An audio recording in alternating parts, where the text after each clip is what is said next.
In a world filled with relentless noise and ceaseless distractions, you might wonder, how does the Stoic perspective fit into this chaos? Is it about becoming indifferent or rude, dismissing others as unworthy of your attention? Absolutely not. Stoicism teaches a far more profound lesson. It's not about rejecting others, but about embracing the power of selective attention. Stoics understood that life is full of distractions, and it's easy to lose oneself in the whirlwind of external forces, the opinions of others, the chaos of the world around us. Yet within this storm lies a profound truth. We have the power to decide what deserves our focus. The practice of ignoring is not a sign of disrespect. It's a method for protecting our mental peace and sharpening our focus on what truly matters. In the age of social media and endless opinions, we often get swept up in the noise. Comments, judgments, and unsolicited advice from others can infiltrate our minds, affecting our peace. But here's where Stoicism reveals its deepest wisdom. Our thoughts and emotions are under our control. When we allow external distractions to occupy our mental space, we lose this control, and with it, our ability to act with clarity. Ignoring, then, is not about disregarding others, but about discerning, choosing what to allow into our consciousness and what to shut out. It's about prioritizing your mental health, your focus, and your peace over the incessant demands of the outside world. Think of it this way. The Stoic practice of ignoring is not an act of detachment from the world, but a deliberate act of tuning out what doesn't deserve your energy. It's not about closing off to the world, but about focusing your mind on the things within your control. You don't need to react to every person or situation that comes your way. Sometimes, silence is your greatest tool. By choosing to ignore unnecessary distractions, you free yourself to focus on what truly matters: your own growth, your actions, your purpose. This process can be a powerful shield for your mind. When you selectively ignore what isn't within your control, you become the master of your own mental fortress. This Stoic strategy doesn't mean you are blind to the world. Rather, it means you are no longer governed by it. By not reacting to every event or person, you conserve your mental energy. You can stay calm in the face of chaos and avoid getting caught in the web of external noise. For instance, consider how easy it is to get caught up in negative social media comments. Stoics teach us that we cannot control what others say or think, but we can control our response to it. By choosing to ignore the noise, you regain control over your peace of mind. Now, take a moment and think about how human behavior is shaped by context. Let's delve deeper into the human psyche through the lens of one of the most disturbing experiments in psychological history, the Stanford Prison Experiment. Conducted by psychologist Philip Zimbardo in 1971, this experiment revealed how ordinary people, when placed in positions of power or submission, could transform into cruel oppressors or broken victims. The shocking result? Good and evil are not fixed concepts. They are shaped by our environment.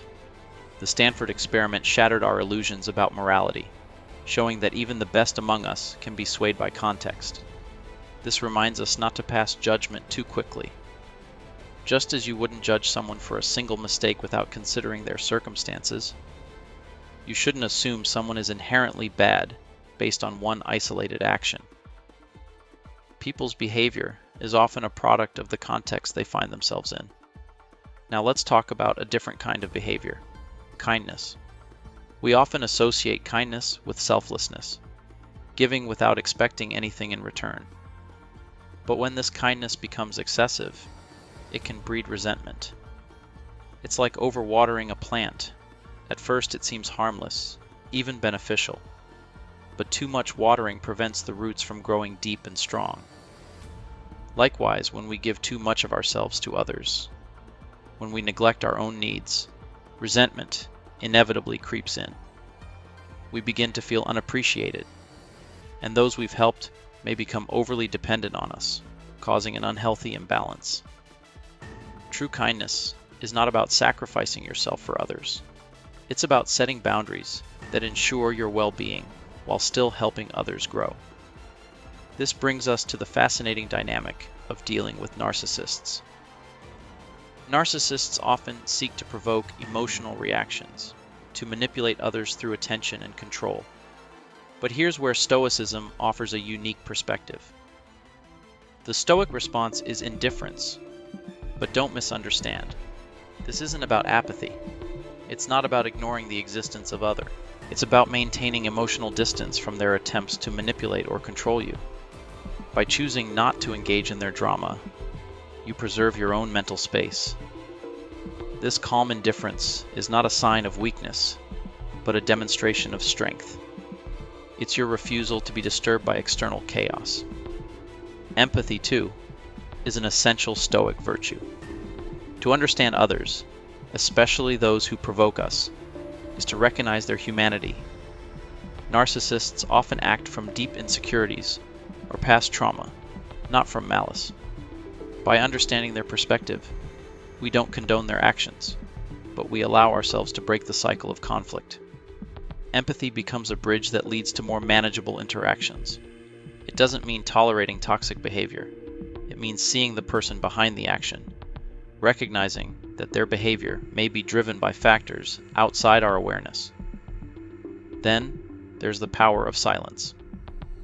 When faced with a narcissist's manipulations or attempts to provoke, silence becomes your most powerful weapon.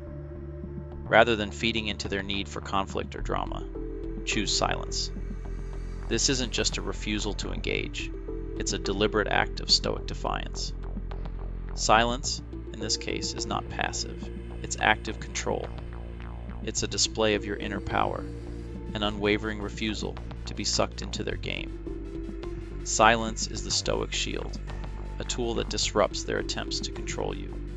And finally, we arrive at one of the most difficult yet liberating practices in Stoicism: forgiveness. At first glance, forgiving someone who has hurt you may seem counterintuitive. Why forgive a narcissist, someone who has hurt you, manipulated you, or taken advantage of your kindness? The truth is, forgiveness is not about letting them off the hook. It's about freeing yourself. It's about releasing the emotional chains they've wrapped around you. It's about regaining control over your inner peace and breaking free from the cycle of hurt. Forgiveness doesn't excuse their actions. It empowers you to let go of the emotional burden they've placed upon you. So how does a Stoic deal with a narcissist? It's simple. With composure, with detachment, with self-awareness, and with acceptance. The Stoic knows that they cannot change others, but they can choose how they respond. They understand that by controlling their reactions, they maintain their peace. In this way, the Stoic embodies true strength, not in trying to control others, but in mastering their own mind. This is the power you have. By practicing these principles, you unlock the power to transform your life. Now, as you reflect on these lessons, ask yourself, are you ready to embrace the Stoic way? Are you ready to control your mind, to choose peace over chaos, to protect your inner world from the distractions and manipulations of the outside? The power is yours, if you choose it. Join me on this journey to wisdom, strength, and inner peace. Subscribe now, and let's explore these timeless principles together.